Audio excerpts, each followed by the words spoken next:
नमो तस्स भगवतो अरहतो सम्मा सम्बुद्धस्स।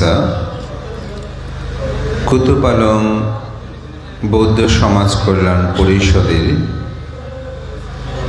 পঞ্চম বর্ষপূর্তি উদযাপন উপলক্ষে 2025 সালে এসএসসি এইচএসসি অনার্স ডিগ্রি কৃতকার্য শিক্ষার্থীদের কৃতি শিক্ষার্থী সম্মাননা, গুণীজন সংবর্ধনা ও বৌদ্ধ যুব সেমিনার 2025 উপলক্ষে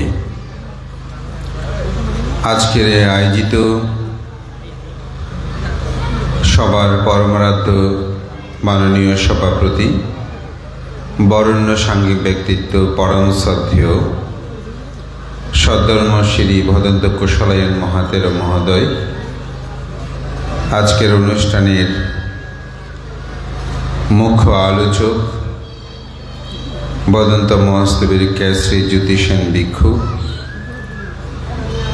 বিশেষ আলোচক বদন্ত সুমনপ্রিয় ভিক্ষু, বদন্ত তৃষ্ণানন্দ ভিক্ষু এবং আজকের উদ্বোধক, যার বক্তব্য শুনে আমার খুব ভালো লেগেছে, কখনো শোনার সৌভাগ্য হয়নি, আমাদের সমাজের তরুণ ভিক্ষু সঙ্গের একজন সম্ভাবনাময়ী ভিক্ষু ব্যক্তিত্ব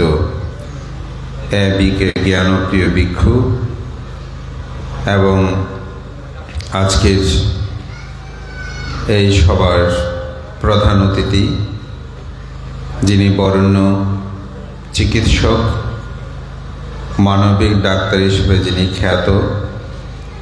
আমার ব্যক্তিগত জীবনে আমার মায়ের একজন চিকিৎসক ছিলেন, যা বারংবার কৃতজ্ঞতার সাথে স্মরণ করি, ডাক্তার শঙ্কর বড়ুয়া মহোদয়।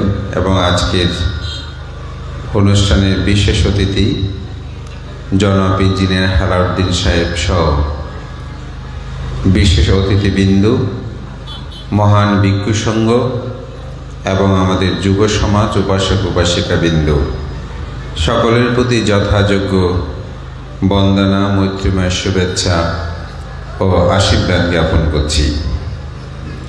সেমিনার প্রোগ্রামগুলোর আলোচনাটা একটা ধরনের হয়, কিন্তু আমরা হয়তো এখানে অনুষ্ঠানের বিভিন্ন কিছুকে মিশিয়ে সবাইকে একত্রিত করে কিছু আলোচনা করার প্রয়াস সৃষ্টি করি।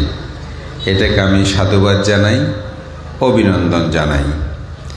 বিশেষ করে কুতুপালং বৌদ্ধ সমাজ কল্যাণ পরিষদ, তারা যে এতগুলো আমাদের যুবক যুবতীকে একত্রিত করতে পেরেছে, তার জন্য আমি তাদের প্রতি অন্তঃস্থল থেকে ধন্যবাদ ও আশীর্বাদ জানাই। আমরা গত 1 মাস বাংলাদেশের বিভিন্ন প্রান্তেই ধর্মদেশনা করতে ছুটে গিয়েছি, কিন্তু একাধারে এইভাবে তরুণীদের উপবেশন আমার চোখে দৃষ্ট হয়নি।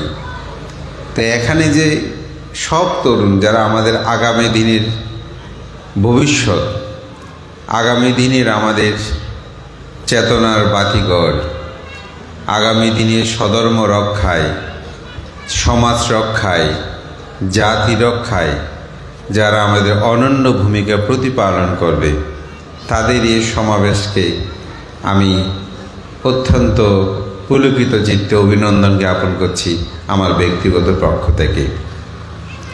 আজকের সেমিনারের বিষয়টা আত্মসামাজিক উন্নয়নে বৌদ্ধ যুব সমাজের পরিকল্পনা করণীয়, এবং আরেকটি বিষয় বৌদ্ধ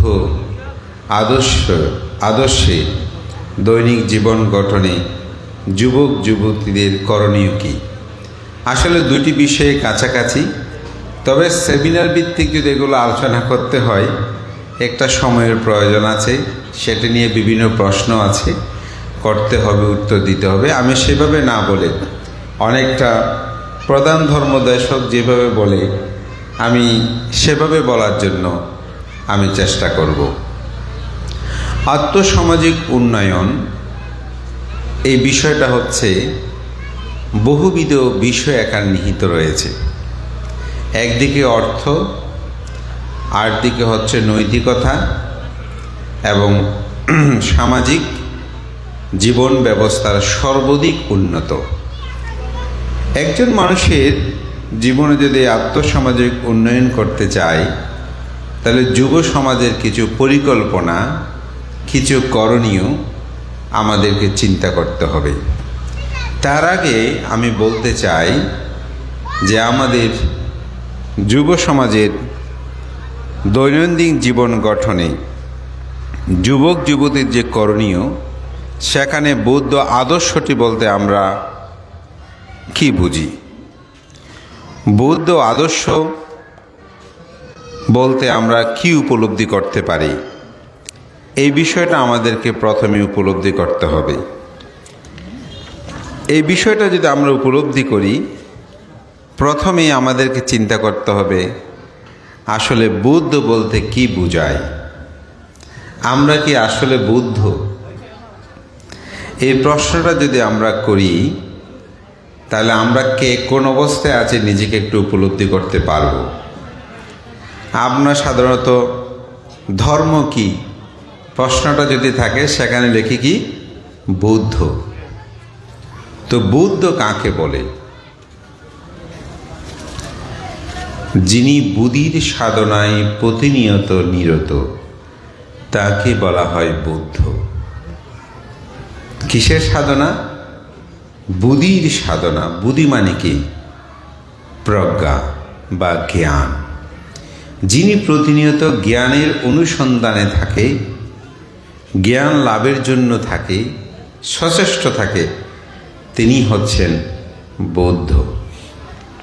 বুদ্ধ আদর্শবান হতে হলে তাকে প্রথম যেটা রক্ষা করতে হবে, সেটা হচ্ছে তাকে তিসরংশ পঞ্চশীল যথাযথভাবে প্রতিপালন করতে হবে। আমাদেরকে প্রশ্ন করতে হবে, বিশেষ করে আমাদের যুবক যুবতী যারা এখানে আছেন, আমরা কি পঞ্চশীল যথাযথভাবে রক্ষা করি?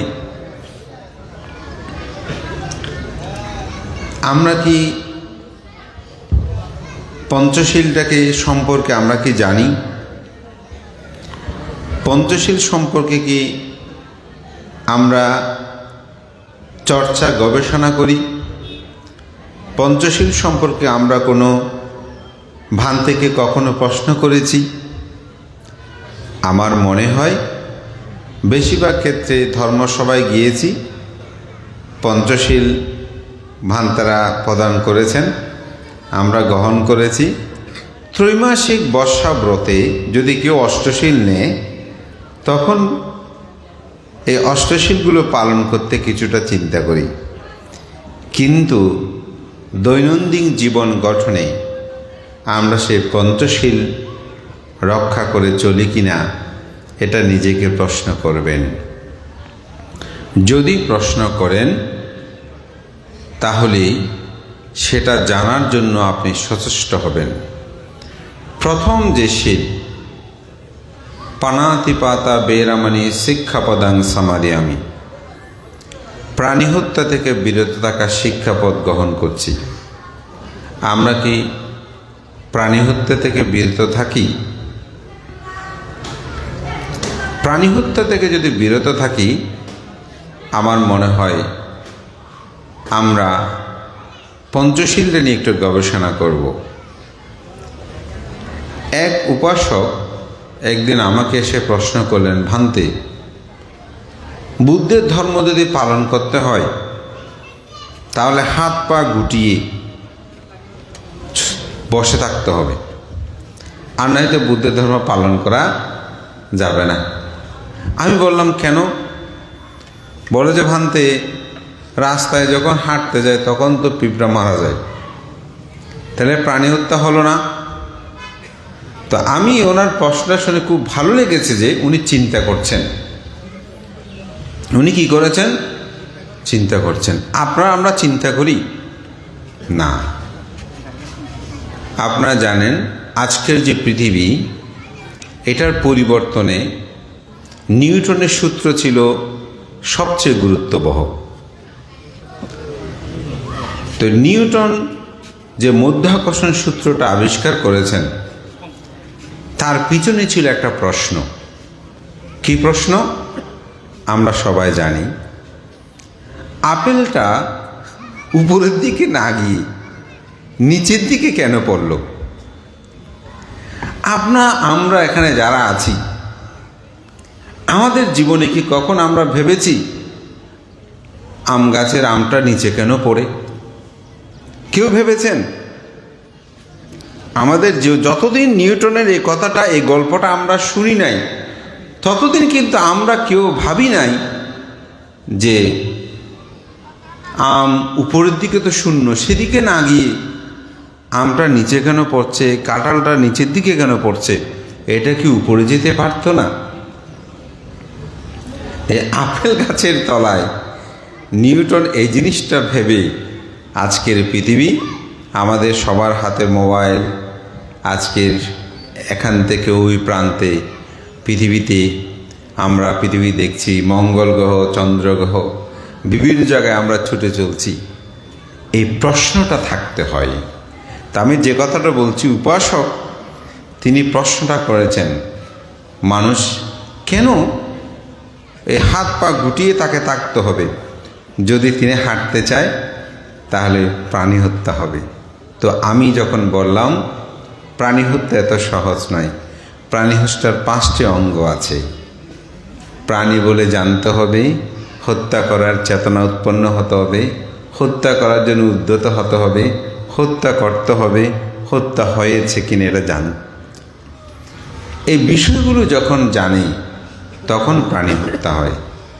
তাহলে আমাদেরকে যদি কেউ প্রশ্ন করে, ভ্রান্তি, বা আপনাদেরকে প্রশ্ন করে যে তোমরা তো প্রাণী হত্যা নিষেধ করো, কিন্তু বাজার থেকে কিভাবে ক্রয় করে খাও, ঠিক না? প্রশ্ন করে তো অনেকে আটকিয়ে যায়। যদি বলি বিক্রেতার সাথে আমার কোনো সম্পর্ক নাই। সুতরাং এটি কমার্সের ভাষায় অনেকগুলো এখানে বিষয় আছে, চলে আসে যুক্তিতর্ক হলে। তবে আমি সে আলোচনায় যাচ্ছি না। আমি এই জিনিসটা বুঝতে যাচ্ছি, একজন বৌদ্ধ আদর্শ যুবক যুবতী হতে হলে তাকে পঞ্চশীলটা প্রথমত গ্রহণ করতে হবে, এবং তার পূর্বে যেটা ত্রিশরণ সহ পঞ্চশীল, ত্রিশরণটাকে স্মরণে রাখতে হবে। এটা থেকে কোনো ক্রমেই চ্যুত হওয়া যাবে না। এইটা হচ্ছে বৌদ্ধ আদর্শের প্রথম ভিত্তি, যেটাকে চরিত্র গঠনের ক্ষেত্রে একটা অনন্য ভূমিকা, এবং তার আর্থসামাজিকতার উন্নয়নে দুটো চর্চা থাকতে হবে। প্রথম হচ্ছে শরীরের চর্চা, পরিচর্যা, একটা হচ্ছে মনের পরিচর্যা। শরীরের অর্থাৎ দেহের পরিচর্যা কি? এখানে ডাক্তারবাবু আছেন, আমরা সবাই এখন বিজ্ঞানবাদী। সেজন্য পৃথিবীর ধর্মগুলো এখন বলতে চায় আমাদের ধর্মটা বিজ্ঞান ভিত্তিক ধর্ম। মানে বিজ্ঞানটা এত গুরুত্বপূর্ণ হয়ে গেছে, ধর্মটাকে পালন করার জন্য আমরা বলছি কি অমুক ধর্ম বিজ্ঞানবাদী ধর্ম, অমুক কিছু বিজ্ঞানবাদী ধর্ম। কেন? বিজ্ঞানটাকে আমরা গ্রহণ করতে চাই। তো বিজ্ঞান আমাদেরকে কি বলে? আপনাকে 10টায় ঘুমাতে হবে, সকালে ভোরে 4টার দিকে উঠতে হবে। আমাদের তরুণ তরুণীরা বলেন তো 10টায় কেউ বিছানায় যান কিনা? যায় না। আমরা 10টায় কেউ বিছানায় যাওয়া হয় না। সবাই লেখাপড়া করুক বা মোবাইল নিয়ে থাকুক, ঘুমাতে ঘুমাতে 12টা 1টাও হয়ে যায়। তারপর ভোরবেলা ওঠার কোনো স্কুল কলেজ থাকলে হয়তো উঠলো, নয়তো 9টা 10টা হলে তাদের ভোর হয়। তাহলে আমরা শরীরের যে পরিচর্যা, সেটাকে আমরা যথাযথভাবে পরিচর্যা করছি না। তরুণ সমাজের এটা কিন্তু একটা সবচেয়ে বড় ব্যাধি, যার কারণে এখন 25 বছর বয়সে হার্ট অ্যাটাক হচ্ছে, 40 বছর বয়সে হার্ট অ্যাটাক হচ্ছে, বিভিন্ন রোগ ব্যাধিতে আমরা আক্রান্ত হচ্ছি। বুদ্ধ আমাদেরকে কি শিক্ষা দিয়েছেন? যে 9টা 10টার মধ্যে ঘুমিয়ে পড়া, ভোরবেলায় 4টার সময় উঠে মনের পরিচর্যা করা। মনের পরিচর্যা কি? মনের পরিচর্যা ধ্যান করা। শরীরকে যেমন পরিষ্কার পরিচ্ছন্ন খাদ্য বিভিন্ন কিছু পরিচর্যা করি, মনেরও পরিচর্যা করাটা কিন্তু দরকার। তো মনের পরিচর্যা কি? মন কি করে? আমাদের শ্রদ্ধেয় ভান্তবতী সম্প্রতি সে মনের পরিচর্যার জন্য একটা বুদ্ধ ধ্যান বই প্রকাশনা করেছেন। মনটাকে কিভাবে আপনি পরিচর্যা করবেন? তো মনের পরিচর্যা করতে হলে, যেটা বলছে কায়ায় কায়ানুদর্শী, চিত্তে চিত্তানুদর্শী, ধর্মে ধর্মানুদর্শী, বেদনা বেদানুদর্শী, এই বিষয়গুলোকে পর্যালোচনা করা, ধ্যান শিক্ষা তাকে করতে হবে। যদি আপনি প্রতিদিন 1 ঘন্টা ধ্যান করেন, আপনি হঠাৎ সহজে যা ভুলে যান, কখনো সেটা আপনি ভুলবেন না। স্মৃতির প্রখরতা বৃদ্ধি পাবে। আপনি যে কোনো কাজ ও কর্মে আপনার দৃঢ়তা বাড়বে। আপনি শিক্ষা বলেন, ব্যবসা বলেন, বাণিজ্য বলেন, যেখানে যান এই আত্ম উন্নতির ক্ষেত্রে এটি একটি প্রধান সহায়ক হিসাবে কাজ করবে। আমি বহু পণ্ডিত ভিক্ষু সংঘকে দেখেছি, ওনারা 10টায় মধ্যে ঘুমিয়ে পড়েন, সকাল 4টার সময়কে পঠন পাঠন লিখন জীবন শুরু হয়। আজকের যিনি সভাপতি, তার মধ্যে তিনি একজন। তাই আজকে তিনি সমাদৃত, তার জীবনের সর্বদিকে বিপুলতা তিনি লাভ করেছেন। এই আদর্শগুলো আপনি চিন্তা করেন। এই জন্যই বলছি, আপনি 10টায় না পারেন, কিন্তু 11টার মধ্যে হলে আপনি ঘুমানোর চেষ্টা করবেন। আপনার শরীরটি থাকবে, আপনার চোখটি থাকবে। আমাদের মহামান্য সঙ্গরাজ, যিনি সদ্য প্রয়াত হয়েছেন, ডক্টর জ্ঞানশ্রী মহাতের মহোদয়, যার শরীর অবয়ব এখনও বিদ্যমান, 100 বছর বয়সেও তিনি চশমা ছাড়া তিনি যে কোনো লেখা তিনি পড়তে পারতেন। একদিন আমি একটা সংবাদ অনুষ্ঠান দেখছি, ভান্তে এভাবে পেপার পড়ছেন। এটা বেশি দিনের নয়, 1.5 বছর আগের ঘটনা হবে। আমি একটা ছবি তুলে পোস্ট করেছি, যে বয়সেও তিনি চশমা ছাড়া পড়ছেন। তো সেজন্য আমি বলবো, আপনার আত্ম উন্নতির ক্ষেত্রে শরীর এবং মন এই দুটাকে চর্চা করতে হবে। এই দুটি চর্চার জন্য প্রথম হচ্ছে পঞ্চশীল। এই পঞ্চশীল রক্ষা করলে মন এবং দেহ এই দুটি সুস্থ সবল থাকলে তার পঠন পাঠন জীবনটা অবশ্যই সুন্দর হবে। এবং দ্বিতীয় হচ্ছে, এ দুটি যখন ঠিক থাকবে, শিক্ষা এটি সবচেয়ে গুরুত্বপূর্ণ। শিক্ষা ছাড়া এই জাতিকে রক্ষা করা কখনো সম্ভব হবে না। এই কথাটা আমাদেরকে মন প্রাণ দিয়ে বিশ্বাস করতে হবে এবং শিক্ষা অর্জনের জন্য আমাদের সবাইকে ধাপমান হতে হবে। এই অর্থ অঞ্চলে একসময় শিক্ষার জন্য একটা প্রতিযোগিতা হয়েছে, কিন্তু আমি বলবো 15 থেকে 20 বছর সময় আমরা সেই প্রতিযোগিতা অনেকটা ম্লান হয়েছে। এখন আমাদের মেধাবী ছাত্ররা প্রায় বিদেশে পাচার হয়ে গেছে বলা যায়। অর্ধেক লেখাপড়া, হয়তো কেউ মেট্রিক ইন্টার পাস করেছে, মেধাবী ছাত্র, তারাও সেখানে গিয়ে তাদের অর্থের জন্য, যারা ডাক্তার হতে পারতেন, ইঞ্জিনিয়ার হতে পারতেন, তারা কিন্তু আজকে এখানে নেই। তাই আমি বলবো, অর্থ একটা জাতিকে রক্ষা করতে পারে না। একটা জাতিকে রক্ষা করতে হলে শিক্ষা হচ্ছে তার প্রধান চাবিকাঠি। এই শিক্ষা দিয়েই এই জাতিকে রক্ষা করা সম্ভব। তাই অর্থের প্রতি দৌড়বেন না, বেশি অর্থ দিয়ে পৃথিবীতে কিছু হয় না। আপনি দেখেন পৃথিবীর সুখী কয়েকটা দেশের তালিকায় ভুটানের নাম আছে। আপনারা এখানে গুগলে সার্চ করলে দেখবেন। কিন্তু আপনারা তো জানেন উপমহাদেশের দরিদ্র, অর্থনৈতিকভাবে দরিদ্র দেশের তালিকায় অন্যতম হচ্ছে ভুটান। কিন্তু সুখী উপমহাদেশের সবচেয়ে সুখী, আমি ওয়ার্ল্ডে বলবো না, উপমহাদেশ সবচেয়ে সুখী 1 নম্বরের তালিকা হচ্ছে ভুটান। কেমন করে? ভুটানে যদি আপনি এখনও রাস্তায় একটা মানিব্যাগ ফেলে যান, খুঁজে আপনাকে দেবে। অথচ অর্থনৈতিক অবস্থা তাদের ভালো নয়, অর্থাৎ নৈতিকতার দিক থেকে তারা সুদৃঢ় করেছে। আজকে শ্রীলঙ্কা শিক্ষার দিকে উন্নত বলে আপনি রাস্তাঘাটগুলো গিয়ে দেখেন, মনে হবে আপনি কোনো ইউরোপে এসেছেন। অথচ আমার অর্থের কিছুদিন আগে তারা দেউলিয়া হয়েছে। আমি দেউলিয়া হওয়ার পরেই গেছি এই 2025-এ, দেখলাম যে তাদের রাস্তাঘাট, কথাবার্তা, চলাফেরা কত সুন্দর, বিনয়ী। কেন? শিক্ষায় তারা উন্নত।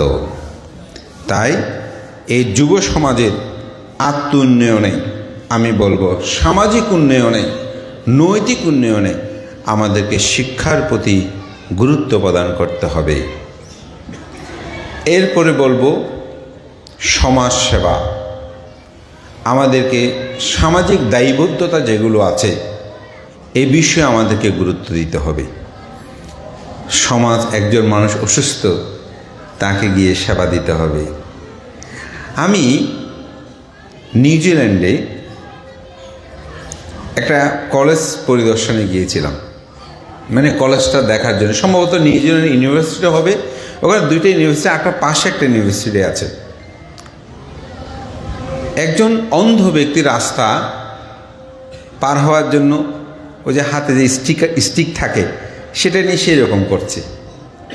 দেখে ওই পার থেকে একজন শিক্ষার্থী, সে কলেজের স্টুডেন্ট হবে, সেই সিঙ্গেল পড়ার সাথে সাথে দ্রুত এসে পার হয়ে, আমি ভাবছিলাম জীবনে এত সিঙ্গেল পড়ার পরে এত দ্রুত রাস্তা পার হচ্ছে কেন। ভেবেছি তিনি এই পারে চলে আসবেন রাস্তার, কিন্তু না, তিনি দূরে এসে যিনি পার হবেন তাকে ধরে তিনি ওপারে দিয়ে আবার তিনি চলে আসলেন। এই যে আমরা শুধু টাকা দিয়ে সেবা করবো না, একটা মানুষ পড়ে আছে তাকে, আজকালকার সময়ে দেখেন তারা অ্যাক্সিডেন্ট করে পড়ে থাকলে মানুষ যেতে চায় না। তা আমি মনে করি আমাদেরকে সেবামূলক চেতনা থাকতে হবে। একজন মানুষ অসুস্থ হয়েছে, একজনের পক্ষে অনেক টাকা হয়তো প্রয়োজন, 5 লাখ টাকা প্রয়োজন, 2 লাখ টাকা প্রয়োজন, বা 50,000 টাকা প্রয়োজন।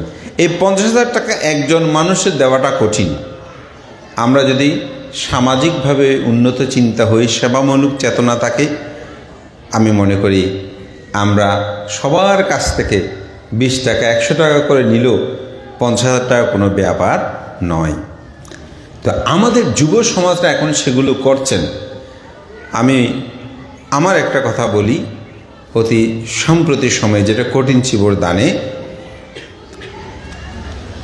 এক উপাসিকা উনি আমাকে জানালে, আমার সাথে কোনোদিন দেখা হয়নি, কিন্তু আমরা কিছু মানবিক কাজ করি বলে তিনি ফোন দিয়ে বললেন, ভান্তে আমার হাজব্যান্ড এরকম এরকম অবস্থা, আমার 2-3জন ছেলে মেয়ে সবাই ছোট ছোট, উনি যদি নাও আছে আমার পরিবার ধ্বংস হবে, ভান্তে আমাদেরকে একটু কিছু সহযোগিতা করেন।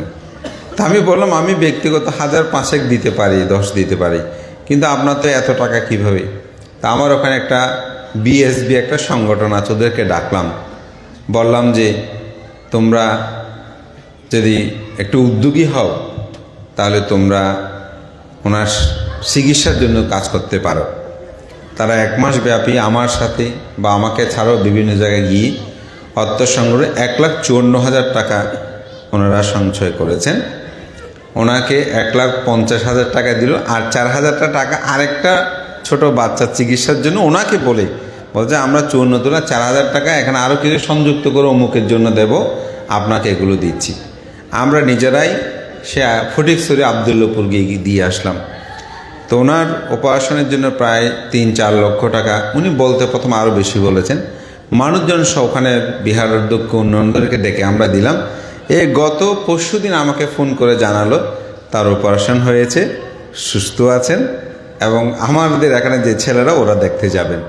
চিন্তা করে দেখুন, যদি এই যুব সমাজটা এগিয়ে না আসতো আমার মনে হয় তার এই ট্রিটমেন্টটা হতো না। এই জন্য সেবামূলক চিন্তা চেতনায় আমাদেরকে থাকতে হবে। সাংস্কৃতিক বিষয়গুলো, সংস্কৃতিটা আমাদের কিন্তু প্রয়োজন, নাচ গানগুলো, তবে সেগুলোতে যেন অবশ্যই আমাদের আদর্শিক সংস্কৃতিগুলো বিদ্যমান থাকে। এক সময় সংস্কৃতির যে চর্চা, সংস্কৃতি বলতে এখানে শুধু নাচ গান নয়, এখানে সাহিত্যিক লেখাপড়া, কবিতা, এই বিষয়গুলো আমাদের মধ্যে থাকে। আমাদের পোশাক আশাকগুলো কেমন হবে, আমরা সংস্কৃতি বলতে এখন সাংস্কৃতিক অনুষ্ঠান বলতে আমরা অনেক সময় কি মনে করি, শুধু গান আর নাচ মনে করি। আসলে সাংস্কৃতিক বলতে ফ্যাশন শো আছে না, এই ফ্যাশন শোগুলো হবে।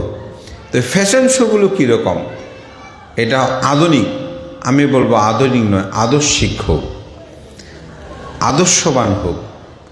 আদর্শবান মানে তার কাপড় চোপড়গুলো কেমন হলে ভালো হয়, রুচিবোধ হয়, সেখানে নাচ গানগুলো কেমন হয়, এগুলো আমাদেরকে চর্চা করতে হবে। তাতে মানুষের মধ্যে সার্বজনীনতাগুলো আসে এবং সেগুলোর দ্বারাই মানুষের মন মানসিকতাগুলো উন্নত হয়, তার মধ্যে গোঁড়ামি থাকে না। এই জন্যই শিবলীয় অবদানে আমরা বুদ্ধ কীর্তনের কথা পাই। সেখানে বুদ্ধ কীর্তনের কথা বলেছে, বুদ্ধের গুণকীর্তন। ক্ষমা খুব অহংকারে ছিল। রাজপ্রাসাদের চতুর্দিকে রাজা নির্দেশ দিলেন, তোমরা সবসময় বুদ্ধের গুণকীর্তন করো। এই গুণকীর্তন শুনে ক্ষমা একদিন ভাবছেন, ও বুদ্ধের এত গুণ করে, ওনাকে নিয়ে এত গান, এত কিছু হয়, ওনাকে একটু দেখতে যাও। এই দেখতে গিয়ে তার জীবনের পরিবর্তন হয়। তো আমরা অত্যন্ত আনন্দিত, আমাদের অনেক এখন তরুণ তরুণীরা তারা বুদ্ধ কীর্তনগুলো পরিবেশন করছে, তারা চর্চা করছে। এটা আমাদের জন্য খুব শুভ দিন, এগুলো আমাদের জন্য প্রয়োজন আছে, এগুলো আমি মনে করি থাকতে হবে। এবং যুব সংগঠনগুলো আজকে যেমন কুতুফালং বৌদ্ধ সমাজ কল্যাণ পরিষদ, এই সংগঠনটা যদি একত্রিতবদ্ধ না থাকতো তাহলে কিন্তু আজকে এটা হতো না। সুতরাং আমি মনে করি এটার যথার্থ প্রয়োজনীয়তা আছে, এটা আমাদের জন্য প্রয়োজন। ডিজিটাল প্রচার প্রসার, এটাকে আরও শক্তিশালী করা। তো আমার খুব ভালো লাগছে যে আজকে আমাদের ত্রিরত্ন নিউজ এবং বুদ্ধিস্ট টেম্পল টিভি, যারা শিক্ষক আমাদের রিমন বড়ুয়া, মিশু এবং পিয়াস বড়ুয়া বাপ্পা, তারা প্রচার প্রসারে কাজ করছে। আমাদের বিজ্ঞ সংঘের একটা কথা, যেমন আমাদের সাক্ষ্যমণি টিভি থেকেও এটা প্রচার করছে, আমাদের শ্রদ্ধানিধি বিজ্ঞ কাজ করছেন। এগুলো কিন্তু আমাদের দরকার। আমি নিজে ব্যক্তিগতভাবে খুব অবাক হয়েছি, যেটা সত্যি।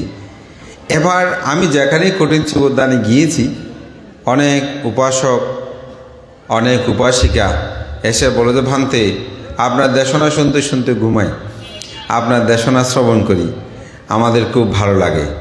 সোশ্যাল মিডিয়ায় এগুলো প্রচার প্রসারে আমি মনে করি আমাদের প্রজন্ম, তো সেটার জন্য আমাদের তরুণ সমাজের কাজটা বেশি। কারণ আপনারা যেরকমভাবে এগুলোকে বিভিন্ন ছবি টবি সম্বলিত দিয়ে একটু আকর্ষণীয় যেভাবে করতে পারেন, আমরা সেগুলো অনেকেই পারে না। তো আমি মনে করি আমাদের তরুণ সমাজ যারা আছেন, যুব সমাজ, স্বধর্ম প্রচারে নিজেদের নীতি নৈতিকতার ক্ষেত্রে এগুলোতে যেন আমরা আগ্রহশীল হই, এগুলো যেন প্রচার প্রসার হই। তবে অত্যন্ত দুঃখের বিষয়, বর্তমানে আমাদের অনেক, বিশেষ করে মহিলারা, ওনারা সোশ্যাল মিডিয়ায় অর্থ সংগ্রহ অথবা বিভিন্ন কিছু গিয়ে তাদের নিজেদের কথাবার্তাগুলো এত অসংযত হয়ে পড়ে, যেগুলো আমি মনে করি সমাজের জন্য সুন্দর নয়। এদিক দিয়ে আমাদেরকে একটু সচেতন হতে হবে এবং আমাদের তরুণ সমাজে যারা আছে তাদেরকে আমরা বলবো, আমরা যেন একে অপরের মধ্যে গালিমন্দ না করি, অপরকে তুচ্ছ তাচ্ছল্য না করি এবং আমাদের কথাবার্তাগুলো যেন সুন্দর হয়, এদিকে একটু দৃষ্টি দেওয়া কিন্তু দরকার। এবং একজন একজনকে আমরা আঘাত করি, একজন একজনকে নিন্দা করি, এবং এগুলো দেখে সাধারণত মানুষ, আমাদের প্রজন্মরা, এটা স্বাভাবিক, এটা প্রতি বিরূপতা লক্ষ্য করা যায়। আমি সেদিন একটা বিষয় বলছিলাম যে একটা ছেলে সেই ক্লাস 3-তে পড়ে, তার শিক্ষক তাকে বলছে যে তুমি একটা রচনা লিখো যে আমার মা। সে বলছে আমি মাকে নিয়ে কোনো রচনা লিখব না। বলছে কেন? বলছে আমার মা আমার পিসি, আমার দাদু, আমার ঠাকুমা ওনাদেরকে দেখতে পারে না, সারাক্ষণ মোবাইল নিয়ে থাকে, আমাকে দেখে না, আমি আমার মাকে পছন্দ করি না। দেখেন, এটা ক্লাস 3-তে পড়ে, তার মা অপছন্দের বিষয়গুলো কোথায়? এজন্য আমি মনে করি মোবাইল, এই বিষয়গুলো আমাদেরকে চিন্তা করতে হবে। আমাদের প্রজন্ম, আমাদের ছেলে মেয়েদেরকে রক্ষা করতে হলে আমাদেরকে সচেতন হতে হবে। আমি যদি অপরকে হিংসা করি, অপরকে তুচ্ছ তাচ্ছল্য করি, তাহলে মনে রাখতে হবে আমাকেও আমার প্রজন্ম সেভাবে তুচ্ছ তাচ্ছল্য করবে। বিষয়গুলো বলতে গেলে অনেক, আমি জাস্ট একটু ইঙ্গিত দিচ্ছি যে বিষয়গুলো। এবং নারী পুরুষদের ক্ষেত্রে সমান অধিকারটা প্রতিষ্ঠা করতে হবে। আজকে এটা আওয়াজ উঠেছে, আপনি কখনো নারীকে পিছিয়ে ফেলতে পারবেন না, তুচ্ছ করতে পারবেন না, পুরুষকে পারবেন না। সবার সমান অধিকার বিষয়টা যুব সমাজকে চিন্তা করতে হবে।